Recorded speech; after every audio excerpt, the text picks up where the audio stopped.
खारगे जी, Sharad Pawar ji,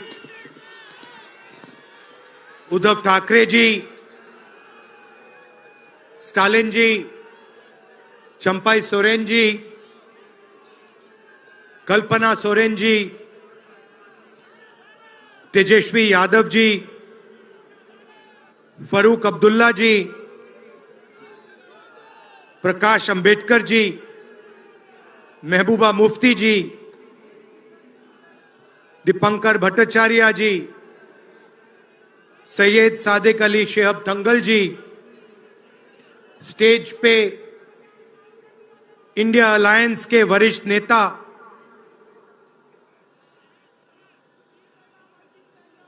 honourable CWC members,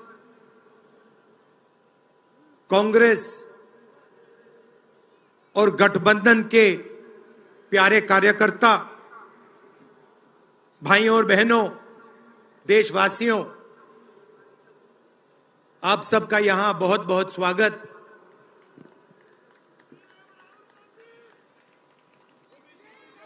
पिछले साल कन्याकुमारी से कश्मीर तक हमने यात्रा की।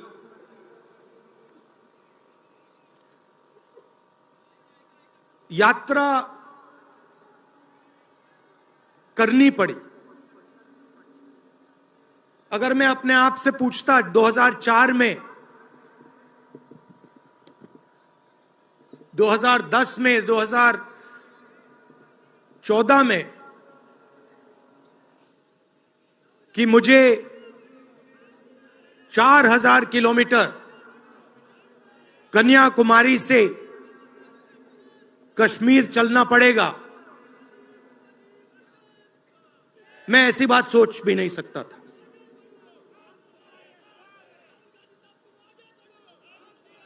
ये यात्रा, शांत हो जाएं, ये यात्रा हमें क्यों करनी पड़ी? क्योंकि देश का जो कम्युनिकेशन का सिस्टम है, चाहे वो मीडिया हो, सोशल मीडिया हो, वो आज देश के हाथ में नहीं है। जनता के जो मुद्दे हैं, बेरोजगारी, हिंसा, नफरत, महंगाई, किसानों के मुद्दे,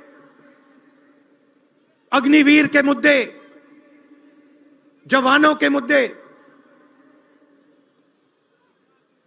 वो मुद्दे आपको मीडिया में नहीं दिखाई देंगे।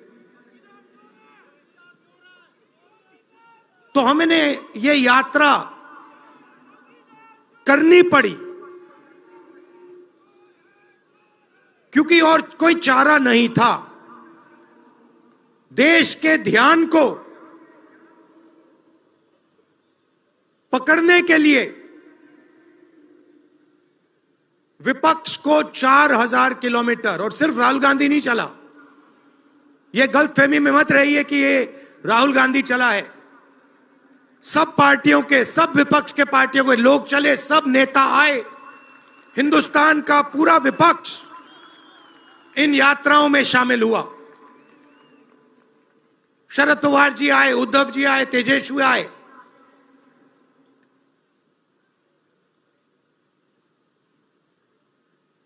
सोशल मीडिया में भी आप गलतफहमी में मत रहिए। किसी ने कहा कि सोशल मीडिया एक रास्ता है, सोशल मीडिया रास्ता नहीं है। उस पर भी कंट्रोल है। अमेरिका की कंपनियों पर दबाव है।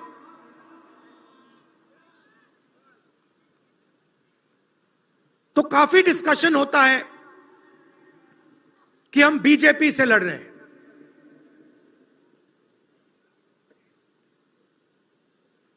लोग सोचते हैं कि हम सब एक राजनीतिक दल के खिलाफ लड़ रहे हैं। देश भी सोचता है कि ये जो नेता स्टेज पे बैठे हैं अलग अलग पॉलिटिकल पार्टी से हैं,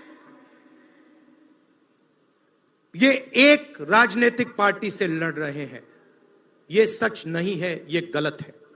हम राजनीतिक पार्टी से नहीं लड़ रहे हैं और यह समझने की जरूरत है।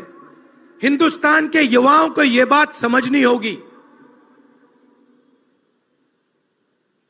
कोई और कहता है ये सब लोग एक व्यक्ति के खिलाफ लड़ रहे हैं, नरेंद्र मोदी के खिलाफ लड़ रहे हैं। नहीं, हम एक व्यक्ति के खिलाफ भी नहीं लड़ रहे हैं। ना हम बीजेपी के खिलाफ लड़ रहे हैं, ना हम एक व्यक्ति के खिलाफ लड़ रहे हैं।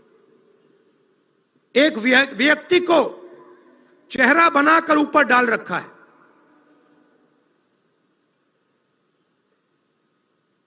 हिंदू धर्म में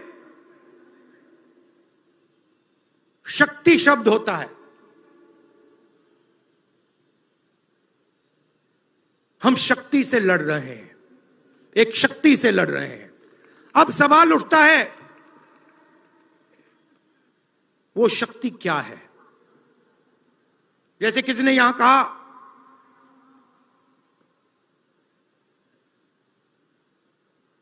राजा की आत्मा ईवीएम में है। सही है, सही है। राजा की आत्मा ईवीएम में है।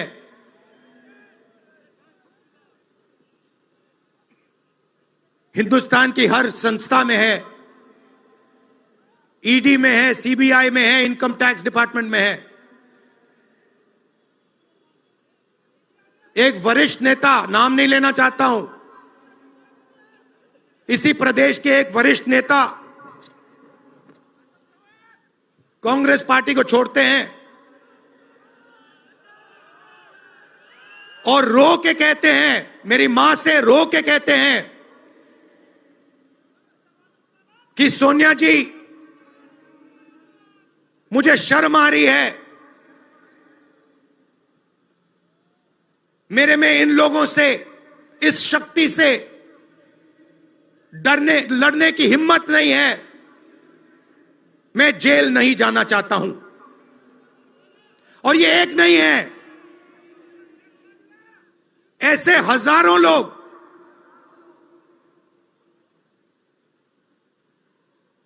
डराए गए हैं। क्या आप सोचते हो शिवसेना के लोग, एनसी के लोग ऐसे ही चले गए? नहीं, जिस शक्ति की मैं बात कर रहा हूं, उन्होंने उनका गला पकड़कर उनको बीजेपी की ओर किया है और वो सब डर के गए हैं।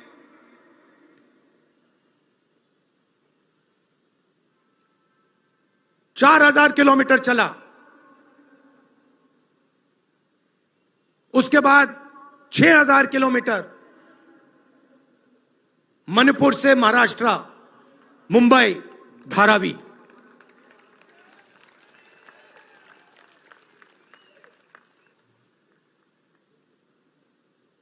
क्या मैंने देखा, क्या सुना, मैं आपको समझा नहीं सकता, शब्दों में नहीं बता सकता मैं आपको। बोल रहा हूं तो बात याद आई, मेरे पास एक युवा आता है, जीप पर कूदता है, सिक्योरिटी वाले उसको मारते हैं, दबाकर मारते हैं, तब भी वो आता है, हाथ पकड़ता है, आंख में आंसू, मुझे कहता है राहुल जी मैंने 3 साल हर रोज सुबह रनिंग की, पुलअप्स की, पुशअप की, दंड बैठक, सब कुछ मैंने किया। मेरे दिल में देशभक्ति थी। मैं चाहता था कि मैं लद्दाख में जाकर, ठंड में जाकर, ठंड में कांपूं, देश के दुश्मनों के सामने कांपूं, और एक दिन अगर मौका बने तो उनकी गोली भी खाऊं। यह मैंने सोचा था। राहुल जी, अग्निवीर लागू कर दिया। मेरे देश ने मुझे धोखा दिया है। नहीं, तुम्हारे देश ने तुम्हें धोखा नहीं दिया। तुम्हारी सेना ने तुम्हें धोखा नहीं दिया। उसी शक्ति ने तुम्हें धोखा दिया है। नरेंद्र मोदी भाइयों और बहनों सिर्फ मास्क है, मुखौटा है। जैसे ये बॉलीवुड के एक्टर हैं, उनको रोल दिया गया है कि भैया आज सुबह आपको यह करना है, कल आपको यह बोलना है, परसों आप यह करोगे, सुबह उठ के समुद्र के नीचे जाओ, चलो सी प्लेन में उड़ो। 56 इंच की छाती नहीं है, खोखला व्यक्ति है।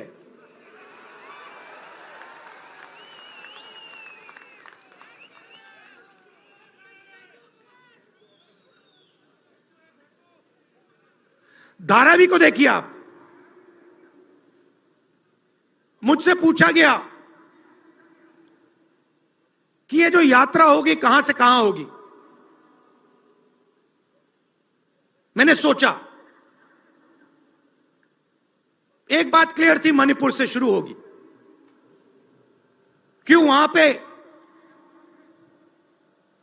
इसी शक्ति ने सिविल वॉर का माहौल बना रखा है। भाई भाई को मार रहा है, गोली मार रहे हैं, तो शुरुआत तो वहां से होगी। और फिर मैंने सोचा, अगर हिंदुस्तान को नया विजन देना है तो यात्रा धारावी में खत्म होगी। यह हुनर का कैपिटल है, हिंदुस्तान के टैलेंट का, स्किल का, हुनर का कैपिटल है। और इनको यहीं से, मुंबई से, इनके घरों से वही शक्ति इनको उठाकर बाहर फेंक रही है।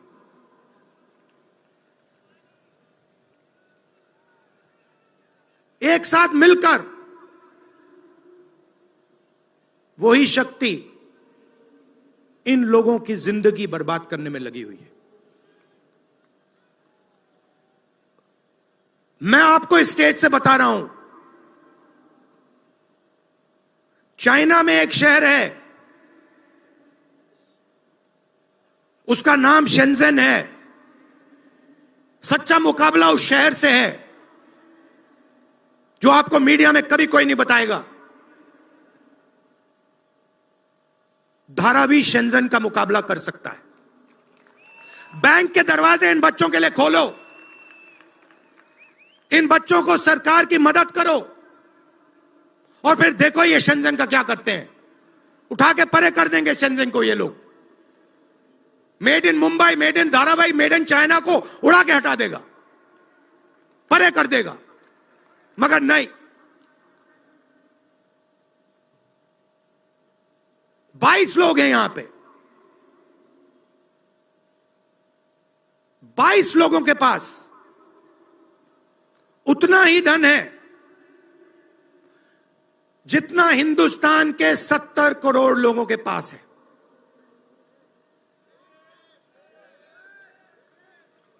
हिंदुस्तान में इंटरनेशनल एयरपोर्ट खुलवाने के लिए साल लग जाते हैं। 10 दिन में शादी के लिए इंटरनेशनल एयरपोर्ट खुल जाता है। वो ठीक है, कोई बड़ी बात नहीं है। अगर 10 दिन में शादी के लिए खुल जाता है वो ठीक है, करना है करो,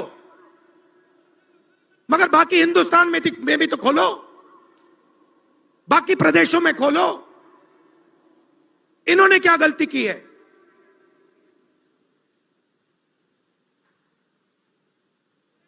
पचास 50% हिंदुस्तान की आबादी पिछड़े वर्ग की है, 15% दलित, 8% आदिवासी, 15% माइनॉरिटी, 5% 7% गरीब जनरल कास्ट के लोग। मीडिया के मालिकों की लिस्ट निकालिए, नाम दिखा दीजिए मुझे। दलित का नाम दिखा दो, आदिवासी का नाम दिखा दो, पिछड़े का नाम दिखा दो लिस्ट में। एक नहीं मिलेगा आपको। मैं ढूंढ रहा हूं, महीनों से ढूंढ रहा हूं।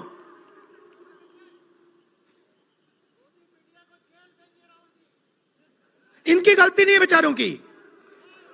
जैसे मोदी जी मुखौटे हैं, जैसे उनका रिमोट कंट्रोल इनका भी है।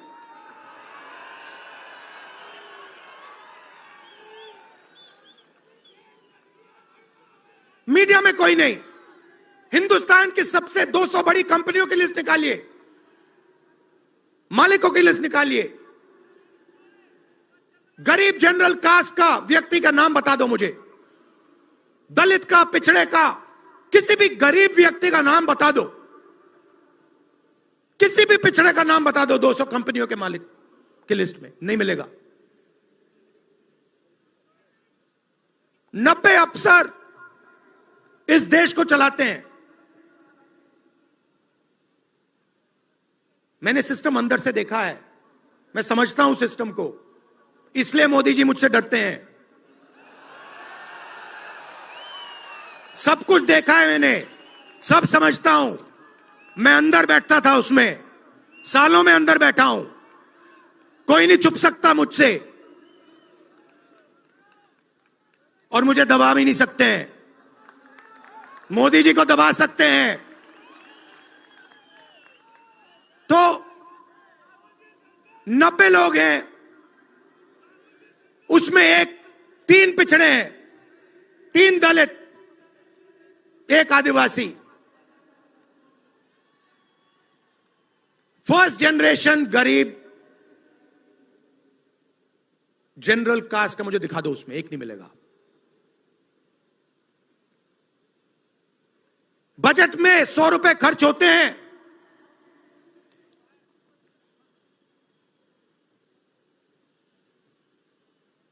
पिछड़े, दलित, आदिवासी सबको मिला दो, 6 रुपए का निर्णय लेते हैं। पॉलिसी कहां बनती है? पॉलिसी ये 90 लोग बनाते हैं, उसमें 200-300 और जोड़ दो।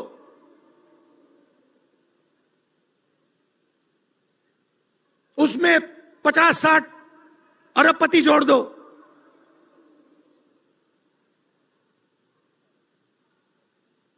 यह है सच्ची शक्ति जो हिंदुस्तान को चला रहा है। और इससे आप कोई नहीं बचेगा, आप में से कोई नहीं बचने वाला। यहां किसी ने ईवीएम की बात की, मैं आपको बता रहा हूं, ईवीएम के बिना नरेंद्र मोदी चुनाव नहीं जीत सकता है। इलेक्शन कमीशन से हमने कहा कि एक काम कीजिए, विपक्ष की पार्टी को ये मशीनें दिखा दीजिए, खोल के हमें दिखा दीजिए ये कैसे चलती हैं, हमारे एक्सपर्ट्स को दिखा दीजिए। इलेक्शन कमीशन नहीं दिखाता। फिर हमने कहा देखिए, इसमें से कागज निकलता है, वोट मशीन में नहीं है, वोट कागज में है। ठीक है, आप मशीन चलाइए, मगर कागज की भी गिनती कर दीजिए। इलेक्शन कमीशन कहता है नहीं, कागज की गिनती नहीं होगी। क्यों नहीं होगी? कैसे नहीं होगी? सिस्टम नहीं चाहता कि ईवीएम की गिनती हो जाए। क्यों? क्योंकि यह सिस्टम आपके धन को चोरी करने का सिस्टम है। ये आप लोग जीएसटी देते हो, उतनी ही जीएसटी देते हो जितना अदानी देता है।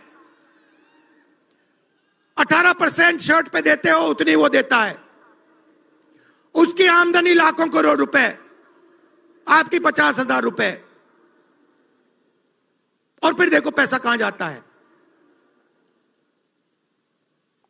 कोई भी स्कीम देख लो, फसल बीमा योजना देखो, 35,000 करोड़ रुपए 16 कंपनियों को जाता है।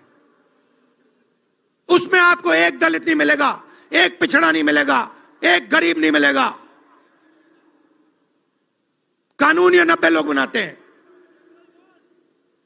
पैसा जाता है 16 कंपनियों में। और जब हमारे किसान कहते हैं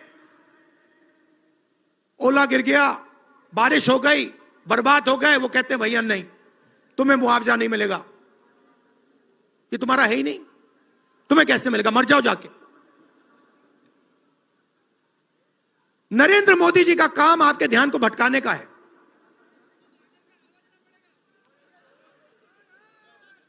कभी आपसे कहेंगे देखो देखो चाइना की ओर देखो, पाकिस्तान की ओर देखो। कभी मोबाइल फोन की लाइट ऑन कर देंगे, थाली बजाओ।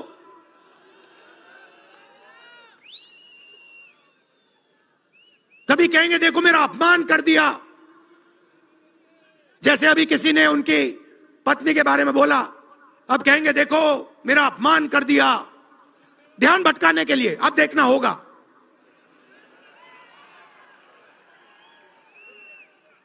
मगर यात्रा में यह सब साफ दिख जाता है। दर्द दिख जाता है, दुख दिख जाता है।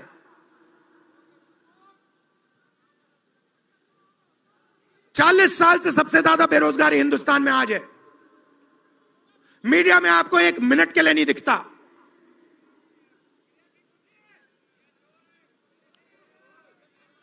मोबाइल फोन आप देखते हो, चाइना का मोबाइल फोन, शर्ट खरीदते हो, चाइना की शर्ट, जूते खरीदते हो, चाइना के जूते।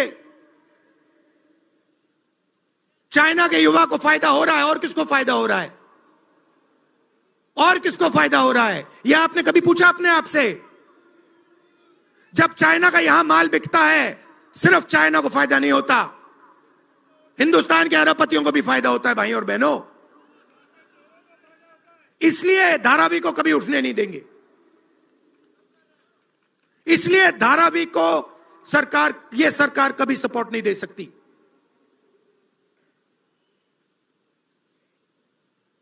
पूरा सिस्टम कंट्रोल में है।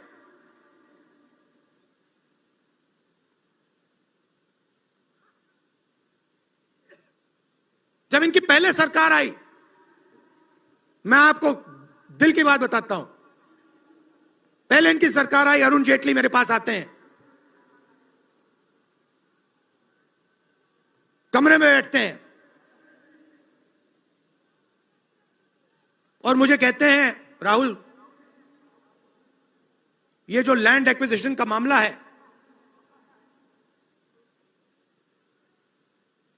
तुम इस पर मत बोलो। क्यों नहीं बोलूं? जनता का मामला है। अगर बोलोगे तो तुम्हारे ऊपर हम केस लगाएंगे। लगाओ केस, मुझे कोई फर्क नहीं पड़ता। क्या कर लोगे मेरा? ईडी वाले आए, 50 घंटे बैठा दिया।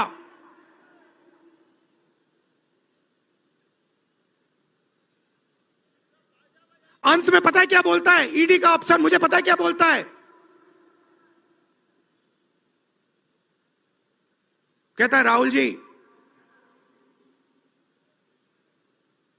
आप किसी से नहीं डरते हो, आप नरेंद्र मोदी को हरा सकते हो।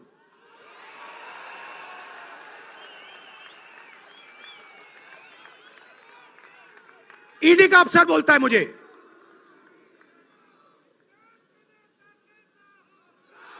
मगर मैं राहुल गांधी नहीं हूं। आप ये मत सोचो कि मैं राहुल गांधी हूं। आप ये मत सोचो कि उद्धव ठाकरे हैं। ये नहीं है, ये हिंदुस्तान की आवाज है। आप देखिए, हर प्रदेश से यहां लोग बैठे हैं। हर व्यक्ति ने अपनी यहां बात रखी। स्टालिन जी ने अपनी बात रखी, सोरेन जी ने अपनी बात रखी। ये हिंदुस्तान बोल रहा है। नरेंद्र मोदी जी की मीटिंग देखिए, वहां सिर्फ एक व्यक्ति बोलता है।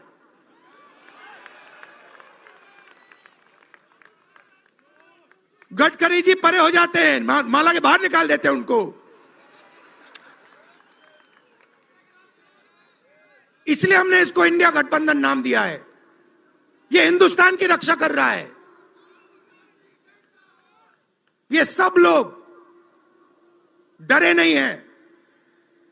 ये सब लोग उसी सिस्टम का मुकाबला कर रहे हैं। आज नरेंद्र मोदी के पास भ्रष्टाचार की मोनोपोली है।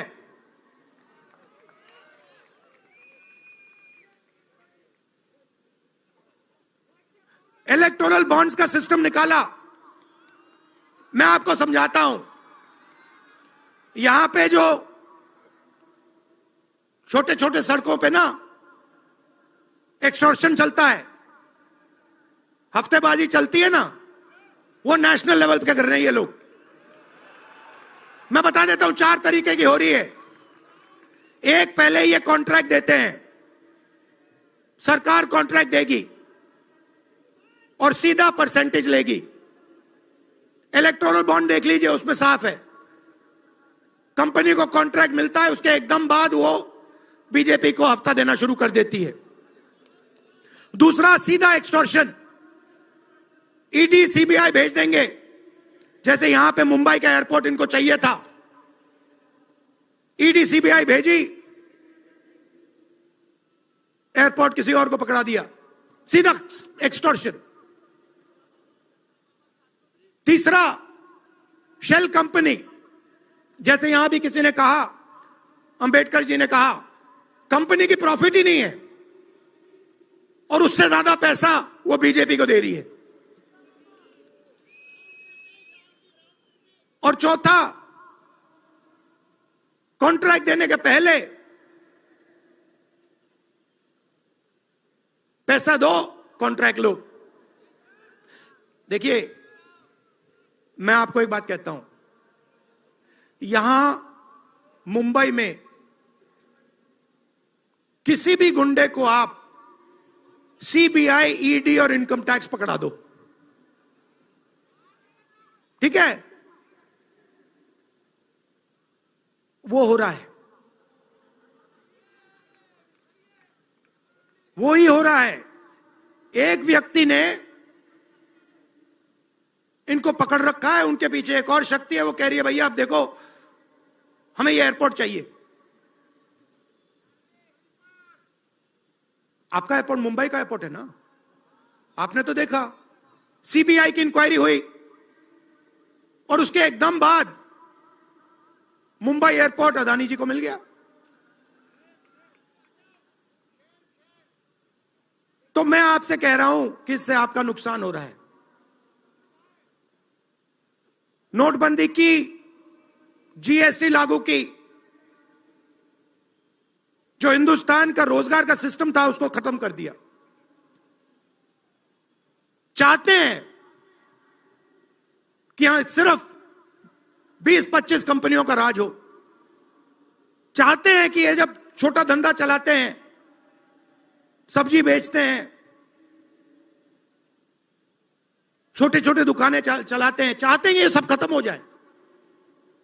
और एक के बाद एक इनको खत्म कर रहे हैं। स्मॉलर भी, मीडियम मैन्युफैक्चरिंग जो है उसको सबको खत्म कर रहे हैं। यही लोग तो चाइना का मुकाबला कर सकते हैं। जो स्मॉलर मीडियम इंडस्ट्री है वही तो चाइना का मुकाबला करेगी, वही तो देश को रोजगार देगी। उस नींव को उड़ा रहे हैं।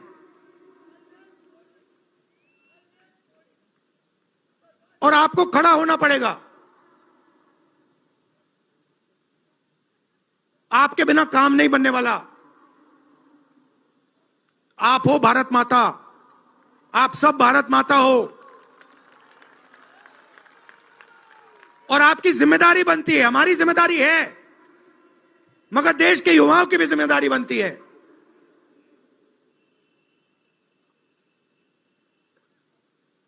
पूरा देश अग्निवीर के खिलाफ है। मैं 4000 किलोमीटर चला, एक युवा ने मुझे नहीं कहा कि अग्निवीर अच्छा लगता है। वो जो रो रहा था मुझे कहता है, राहुल जी मैं नहीं जाऊंगा, मैं नहीं जाऊंगा, मैं अग्निवीर नहीं बनूंगा। और फिर मुझे कहता है, राहुल जी जहां पे पहले हम दौड़ने जाते थे वो सब खाली पड़ा है। यात्राओं से मुझे बहुत सीखने को मिला, दर्द भी हुआ, चोट भी लगी,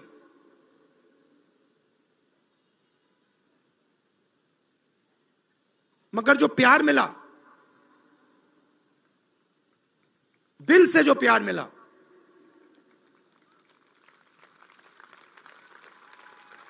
वो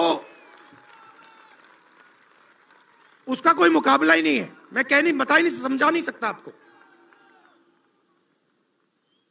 और जो भी आप मुझसे करवाना चाहो, जहां भी आप मुझे बुलाना चाहो, मैं आपके लिए और इस देश के लिए हाजिर हूं। यह नफरत का देश नहीं है, यह मोहब्बत का देश है। नफरत जानबूझ के फैलाई जा रही है। नफरत इसलिए फैलाई जा रही है कि आप अपना ध्यान इधर उधर करो और आपके जेब में से आपका पैसा लूटा जाए, छीना जाए।